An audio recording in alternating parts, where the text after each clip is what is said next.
안녕하세요. 88세 심리학 박사 조경선입니다. 50년 넘게 상담실에서 수천 명의 이야기를 들어왔고, 사람의 마음이 어디에서 흔들리고 무엇에 의해 다시 일어서는지를 지켜보며 살아왔습니다. 하지만 문득 이런 생각이 들더군요. 그동안 나는 남의 마음만 들여다보았지 내 마음은 제대로 바라봤던가? 그래서 요즘 저는 제 인생을 다시 천천히 되짚어보고 있습니다. 그리고 조심스럽게 말씀드릴 수 있게 되었습니다. 88년을 살아보니 결국 남는 것은 얼마를 벌었느냐가 아니라 어떻게 살았느냐였습니다. 성공했던 순간보다 용기 냈던 선택이 더 또렷이 기억나고, 가졌던 돈보다 함께했던 사람들이 더 마음에 남습니다. 하지만 그렇다고 돈이 중요하지 않다는 말은 아닙니다. 돈은 분명 필요합니다. 삶을 지탱해주는 중요한 수단입니다. 병원비가 급할 때, 손주 용돈을 줄 때, 혼자서 노후를 꾸릴 때, 돈은 분명 든든한 울타리가 되어줍니다. 다만 문제는 그 돈에 끌려다니며 사는 삶이었습니다. 돈을 버는데 온 에너지를 쏟고, 모으는데 마음을 잃고, 쓰는 것에 불안해하며 인생의 즐거움을 놓치는 사람들이 참 많았습니다. 그중 하나가 바로 예전의 저이기도 했습니다. 그래서 오늘 저는 여러분께 진심을 담아 이런 질문을 드리고 싶습니다. 만약 지금 당신이 60세로 돌아간다면 가장 먼저 무엇부터 다시 시작하고 싶으신가요? 자산 관리일 수도 있고, 건강일 수도 있으며, 가족과의 관계일 수도 있겠지요. 그 질문을 조용히 마음속에 담아두고 지금부터 제가 말씀드릴 돈보다도, 혹은 돈과 함께 꼭 챙겨야 할 인생의 10가지 원칙을 차근차근 읽어 내려가 보시길 바랍니다. 그 안에서 여러분만의 삶의 방향이 조금 더 선명해지길 진심으로 바랍니다. 돈은 관리해야지 집착하면 안 됩니다. 저는 오랜 시간 상담실에서 이런 말을 수도 없이 들었습니다. 박사님, 돈이 없어서 불안해요.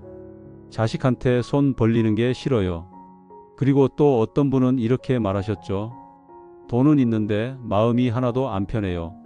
뭘 해도 불안합니다. 결국 저는 이렇게 정리하게 되었습니다. 돈은 행복의 조건이 아니라 불안하지 않기 위한 방패에 가깝다. 즉, 돈이 있다고 행복해지진 않지만 돈이 없으면 불안은 커진다는 사실이죠. 그렇다면 노년에 우리가 해야 할 일은 뭘까요? 무조건 모으는 것, 그것보다 중요한 건 어떻게 관리하느냐입니다. 생활비, 비상금, 건강비, 여유자금, 이 4가지로 나눠보는 것을 권합니다. 고정 지출은 생활비로 예측 가능하게 설정하고, 갑작스런 병원비나 고장난 가전제품은 비상금으로 대비하고, 장기적인 의료비는 건강비로 미리 준비해 두세요. 그리고 때로는 여행이나 취미, 손주 선물 같은 따뜻한 소비를 위한 여유자금도 필요합니다. 여기서 가장 중요한 건 현금 흐름입니다. 재산이 아무리 많아도 매달 들어오는 돈이 없거나 흐름이 불규칙하면 불안과 전략 강박에 시달릴 수밖에 없습니다. 집은 있는데 쓸 돈이 없어서 전기세 아끼려고 불도 안 켜고 지내는 분들을 많이 봤습니다. 그건 결코 좋은 노후가 아닙니다. 돈에 끌려다니는 삶이 아니라 돈을 이용하는 삶을 살아야 진짜 자유로워집니다. 돈은 우리가 살아온 세월의 땀입니다. 이제는 그 돈이 우리를 지켜주도록 만드는 것, 그것이 인생 후반전을 위한 가장 지혜로운 선택입니다. 건강은 미루면 안 되는 일입니다. 제 나이 88, 하루에도 몇 번씩 제 몸이 예전 같지 않다는 걸 느낍니다. 그리고 가장 후회되는 순간은 언제나 같았습니다. 그때 조금만 신경 썼더라면 하는 순간이죠. 건강은 천천히 무너지는 게 아닙니다. 어느 날 갑자기 무너집니다. 평소 멀쩡하던 사람이 갑자기 쓰러지고 병원 침대에서 눈을 뜬 채 이럴 줄 몰랐다고 말하는 걸 저는 수도 없이 보아왔습니다. 특히 60대 이후부터는 작은 증상 하나가 인생을 통째로 바꿔놓을 수 있습니다. 많은 분들이 이렇게 말합니다. 괜찮아, 지금은 안 아파. 하지만 심리학적으로 볼 때 건강은 괜찮을 때 지키는 것입니다. 문제가 없을 때 습관을 만들고 몸이 움직일 수 있을 때 투자해야 합니다.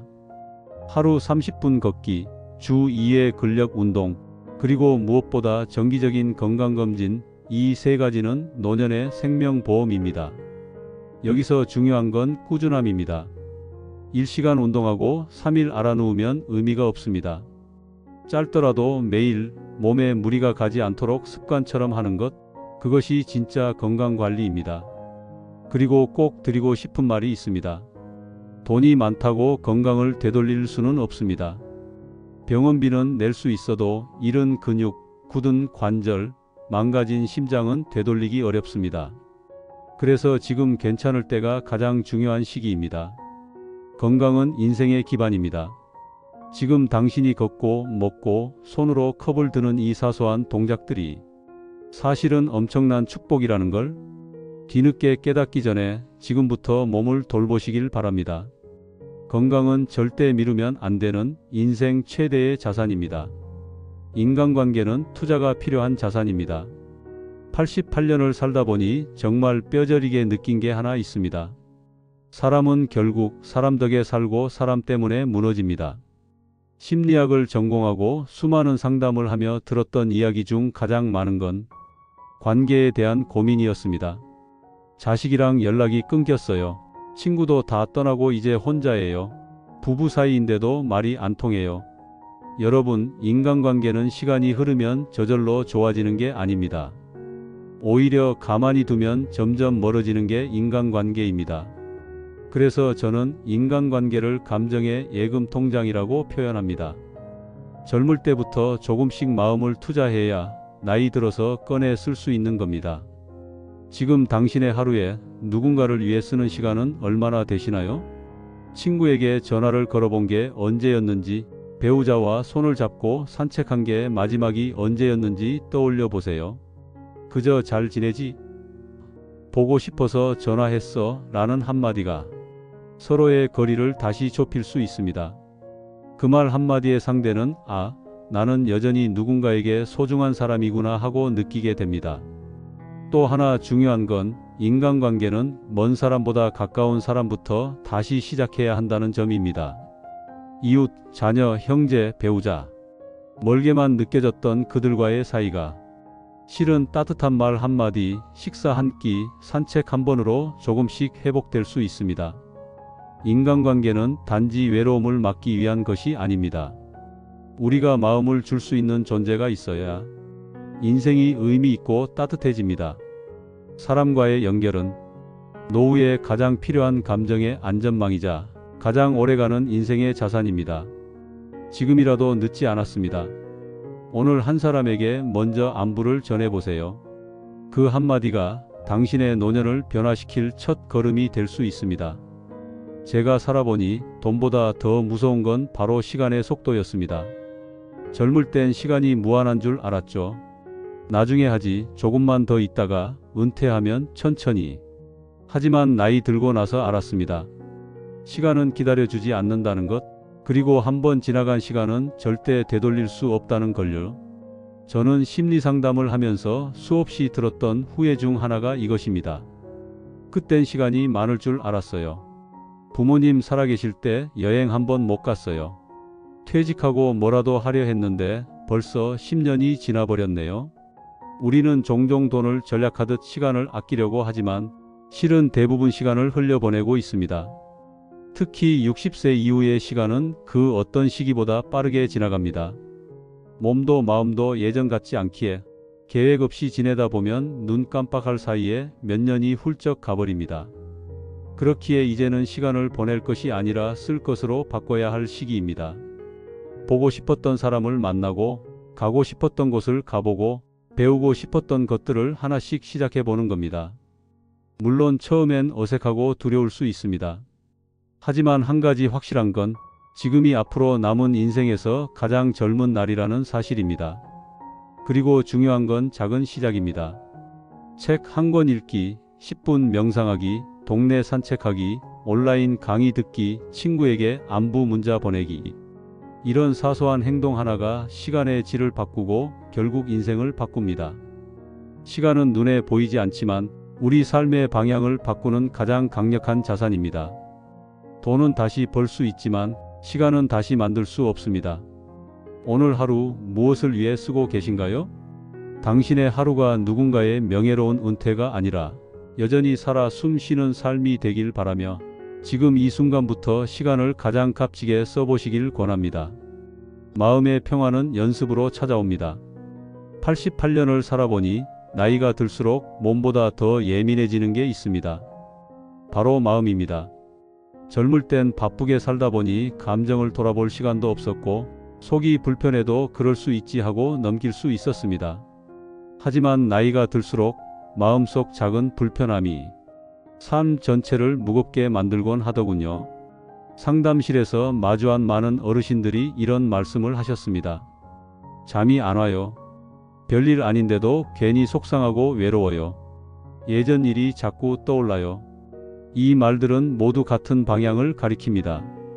불안, 후회, 외로움, 그리고 정리되지 않은 감정들. 우리는 살아오면서 많은 걸 쌓아왔습니다. 재산도, 경력도, 가족도. 하지만 마음속 짐도 함께 쌓여왔지요. 용서하지 못한 일, 말하지 못한 감정, 끝내 정리되지 않은 상처들. 그래서 저는 말합니다. 마음의 평화는 기다린다고 저절로 오는 게 아니라 연습하고 다듬어야 얻을 수 있는 겁니다. 그리고 그 시작은 아주 사소한 습관에서 시작됩니다. 예를 들어 하루에 단 10분이라도 조용한 시간을 가져보세요.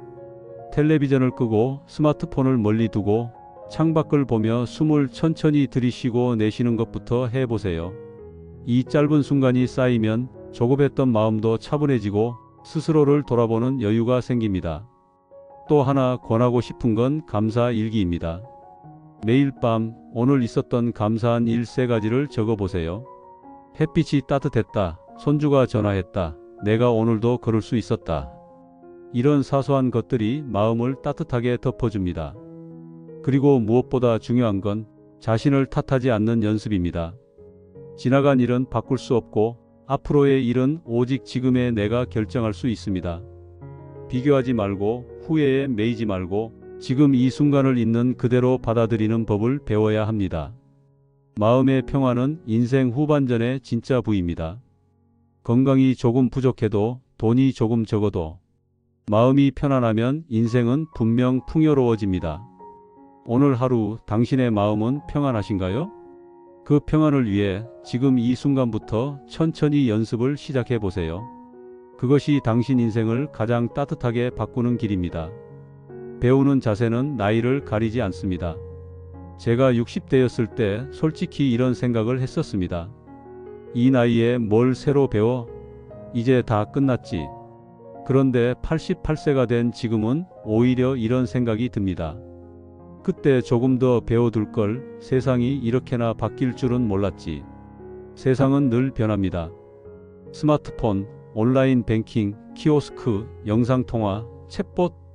불과 몇 년 전만 해도 생소했던 것들이 지금은 생활의 기본이 되어 있죠. 그리고 많은 어르신들이 이 변화 속에서 혼란과 자존심 사이에서 갈등합니다. 모른다고 하면 바보 같잖아. 자식들한테 물어보면 잔소리부터 하니까 귀찮아. 그래서 포기하고 그냥 안 쓰는 걸 택하는 분들이 많습니다. 하지만 그건 더 큰 외로움과 단절을 부릅니다. 결국 세상과 멀어지고 가족과의 소통도 줄어들고 혼자 남겨진 기분을 느끼게 되는 거죠. 그러나 중요한 사실 하나, 배움은 절대 나이를 가리지 않는다는 것입니다. 제가 만났던 어르신 중에도 스마트폰으로 손주와 영상통화를 하며 매일 웃음을 나누는 분이 계셨습니다. 그분의 공통점은 단 하나, 몰라도 배우면 된다는 마음가짐이었습니다. 새로운 기술이 아니더라도 작은 취미나 관심사부터 배워보세요. 글쓰기, 그림 그리기, 사진, 외국어, 텃밭 가꾸기. 배움의 주제는 중요하지 않습니다. 중요한 건 내가 아직도 성장하고 있다는 감각입니다. 그리고 배움은 단순히 지식을 얻는 게 아닙니다. 스스로에 대한 존중, 나도 뭔가 해낼 수 있다는 자신감, 그리고 삶의 활력을 회복하는 아주 강력한 방식이기도 합니다. 무엇보다 배움은 외로움을 이기는 힘이 되어줍니다. 새로운 사람들과 대화를 나눌 수 있고 세상과 연결된 느낌을 받을 수 있고 무언가를 이뤘다는 성취감은 나이에 상관없이 기쁨이 됩니다. 배우는 자세는 곧 살아있다는 증거입니다. 나는 아직도 배우고 있다. 이 한 문장이 당신 인생의 다음 장을 열어줄 열쇠가 될 수 있습니다. 지금부터라도 늦지 않았습니다. 당신이 궁금했던 그 하나, 오늘부터 천천히 배워보세요. 당신의 인생은 여전히 성장 중입니다. 나눔은 가장 강력한 자존감입니다. 제가 상담실에서 가장 자주 들었던 질문 중 하나는 이렇습니다. 박사님, 나이 들수록 나는 왜 이렇게 쓸모없는 사람이 된 것 같을까요? 그 질문엔 외로움도, 상실감도, 그리고 깊은 자괴감도 숨어 있었습니다. 그리고 저는 늘 이렇게 대답했습니다. 쓸모없어진 게 아니라 나눌 기회를 잃은 것뿐입니다. 사람은 누구나 자신이 누군가에게 필요한 존재라는 걸 느낄 때 비로소 자존감이 살아납니다. 그게 바로 나눔이 주는 힘입니다. 많은 분들이 나눔을 돈이나 물질을 주는 것으로만 생각하지만 진짜 중요한 나눔은 지혜, 경험, 관심, 마음에서 시작됩니다. 예를 들어 손주에게 인생 이야기를 들려주는 것, 그건 책으로도 배울 수 없는 값진 교육이자 정서적 유산입니다. 혹은 동네 경로당이나 작은 모임에서 본인이 해왔던 일을 나누고 조언해 주는 것도 좋은 나눔이죠. 그 안에서 사람들은 아직 내가 누군가에게 필요한 존재구나라는 작고 강한 확신을 얻게 됩니다. 심리학적으로도 자존감 회복의 가장 효과적인 방법 중 하나가 바로 누군가를 도울 때라는 연구 결과들이 많습니다. 내가 가진 것이 크든 작든 누군가에게 따뜻한 말 한마디, 도움의 손길 하나를 건넬 수 있다면 그 자체로 우리는 존재 가치를 다시 확인하게 됩니다. 또한 나눔은 사람과 사람 사이의 벽을 허물고 마음의 문을 엽니다. 많은 어르신들이 나눠줄 사람이 없다고 말씀하시지만 조금만 시선을 돌리면 나눌 곳은 생각보다 많습니다. 복지관, 도서관, 작은 교회나 성당, 봉사 모임. 그곳에서 새로운 만남과 목적을 찾은 분들을 저는 수없이 봐왔습니다. 무엇보다 나눔은 우리 삶의 마지막을 가장 아름답게 채워주는 방식입니다. 쌓아둔 재산도 모아둔 물건도 결국 남기지 못하고 떠나는 것이 인생입니다. 하지만 내가 건넨 따뜻한 말, 도와준 손길, 전한 경험과 사랑은 다른 누군가의 마음속에 오래도록 남아있죠. 그래서 저는 말하고 싶습니다. 나누는 사람은 결코 약한 사람이 아닙니다. 가장 풍요로운 사람입니다. 지금 당신 안에 있는 따뜻한 것, 누군가에게 조금만 나눠보세요. 그 순간 당신의 자존감은 다시 살아나고 당신의 삶은 더 단단해질 것입니다. 소비는 기쁨이어야지 죄책감이 되어선 안 됩니다. 나이가 들수록 지출을 줄여야 한다는 압박감에 시달리는 분들이 많습니다. 특히 은퇴 후엔 이제 버는 돈도 없는데 써도 되나? 하는 걱정에 필요한 것도 참으며 살아가는 경우가 참 많지요. 하지만 저는 감히 말씀드립니다. 소비는 기쁨이어야지 죄책감이 되어선 안 됩니다. 물론 무분별한 낭비는 피해야 합니다. 하지만 지나친 전략은 삶의 색을 잃게 만듭니다. 밥 한 끼를 살 때도 망설이고 새 옷 하나를 사는 것도 사치 아니야? 하고 주저하며 손주 용돈을 줄 때도 마음 한구석이 불편하다면 그건 돈이 우리를 지켜주는 게 아니라 우리가 돈의 눈치를 보며 사는 것입니다. 소비는 결국 내가 어떤 삶을 살고 싶은지에 대한 표현입니다. 좋은 책 한 권을 사서 읽는 일, 오래된 냄비를 새로 바꾸는 일, 친구와 따뜻한 찻집에 가는 일, 이 모든 것들이 소중한 자기 돌봄입니다. 특히 노년에는 가성비보다는 감성비를 생각해 보세요. 무조건 저렴한 것보다 나에게 기쁨과 의미를 주는 소비가 필요합니다. 비싸지 않아도 내가 좋아하는 꽃 한 다발, 내 몸에 맞는 편한 신발, 기억을 담은 여행 한 번이 삶의 활력을 불러일으킬 수 있습니다. 그리고 소비를 통해 자신을 소중히 여기는 연습을 하게 됩니다. 내가 나를 위해 쓸 줄 아는 사람은 삶을 존중하는 법도 알고 있습니다. 무조건 아끼기만 하면 언젠가는 왜 이렇게까지 살아야 하나 하는 허무감에 빠지기 쉽습니다. 무엇보다 중요한 건 계획된 소비입니다. 쓸 땐 쓰되 미리 예산을 세우고 마음 편히 사용하는 것, 그게 진짜 어른다운 소비입니다. 매달 여유자금을 정해두고 그 범위 안에서 자유롭게 사용하는 습관을 들여보세요. 그러면 소비는 죄책감이 아니라 스스로를 위한 작은 축제가 됩니다. 88년을 살며 저는 배웠습니다. 돈은 아껴서 남기는 것도 중요하지만 잘 쓰는 것도 인생의 지혜입니다. 이제는 자신을 위해 기꺼이 한 번쯤은 쓰셔도 됩니다. 그 소비가 당신 삶을 더 반짝이게 만들어줄 겁니다. 기억하세요. 당신의 지갑에서 나간 돈이 당신의 마음으로 다시 돌아올 수 있도록 쓰는 것이 진짜 가치 있는 소비입니다. 죽음은 준비할수록 삶이 단단해집니다. 죽음에 대해 이야기하면 많은 분들이 손사래를 치십니다. 아유, 그런 얘긴 아직 이르지. 괜히 찝찝하잖아. 그 마음 충분히 이해합니다. 하지만 저는 심리학자로서 또 88년을 살아온 한 사람으로서 단언할 수 있습니다. 죽음을 준비하는 사람은 삶도 훨씬 단단하고 평온하게 살아갑니다. 우리는 누구나 언젠가 삶의 끝을 맞이합니다. 그건 누구도 피할 수 없는 사실이죠. 그런데 문제는 준비 없이 맞이하는 죽음은 나뿐만 아니라 내 가족과 주변 사람들에게도 큰 혼란을 남긴다는 점입니다. 제가 상담했던 어느 할머니는 갑작스레 남편을 떠나보낸 뒤 장례 절차부터 유언, 연금 확인까지 혼자서 모든 걸 감당해야 했습니다. 남편이 생전에 아무런 이야기도 준비도 하지 않았기 때문이었죠. 그때 그분은 이렇게 말씀하셨습니다. 남편이 나를 사랑하긴 했지만 마지막까지 너무 큰 짐을 남겼어요. 그때 저는 더욱 확신하게 되었습니다. 죽음을 미리 준비하는 건 삶을 책임지는 마지막 품격 있는 행동이라는 사실을요. 그렇다고 거창한 일을 하라는 게 아닙니다. 우선은 가족에게 나의 뜻을 천천히 이야기해 보는 것부터 시작해 보세요. 장례 방식, 요양의향, 연금 및 재산 정리, 간단한 유언장 작성 등 생각보다 많은 것들이 사전에 조율될 수 있습니다. 또 하나 중요한 건 내 감정의 정리입니다.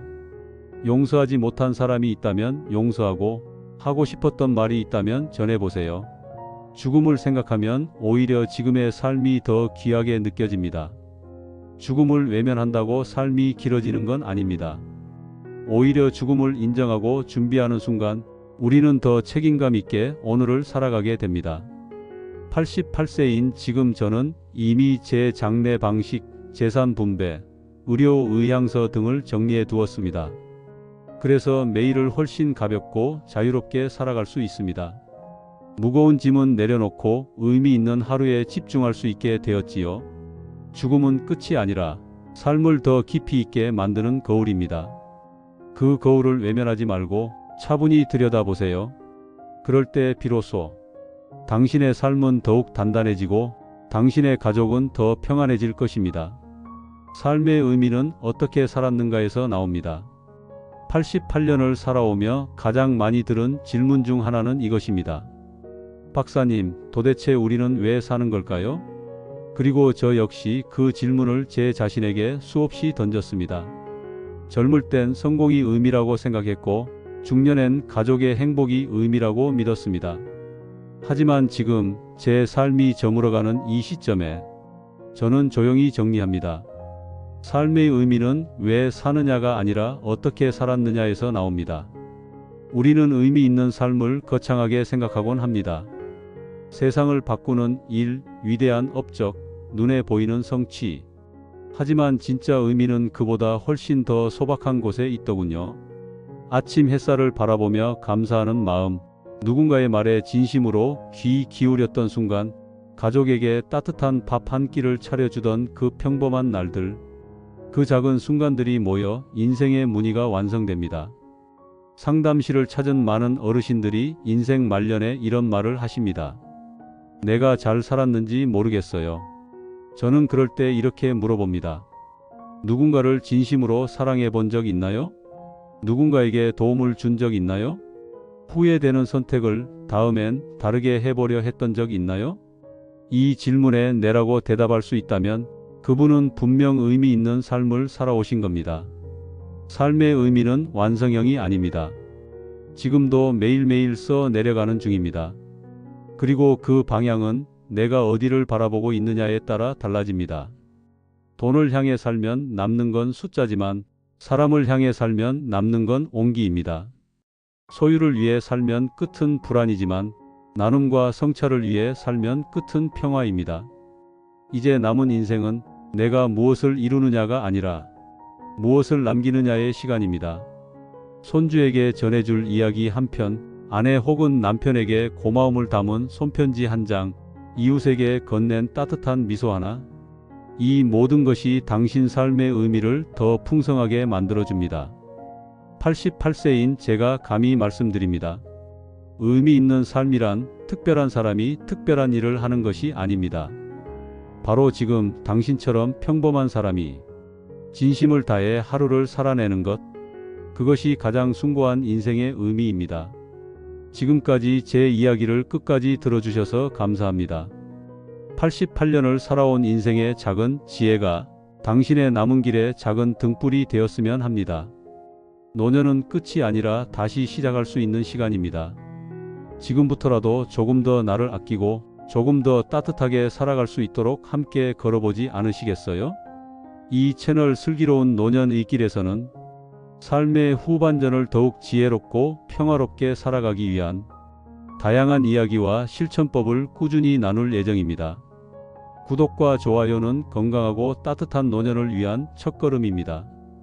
당신의 좋아요 하나, 구독 한 번이 이 길을 함께 걸어갈 동반자들에게 큰 힘이 됩니다. 함께 배우고 함께 나누며 더 의미 있는 노년을 만들어가요. 당신의 아름다운 인생 이막을 진심으로 응원합니다.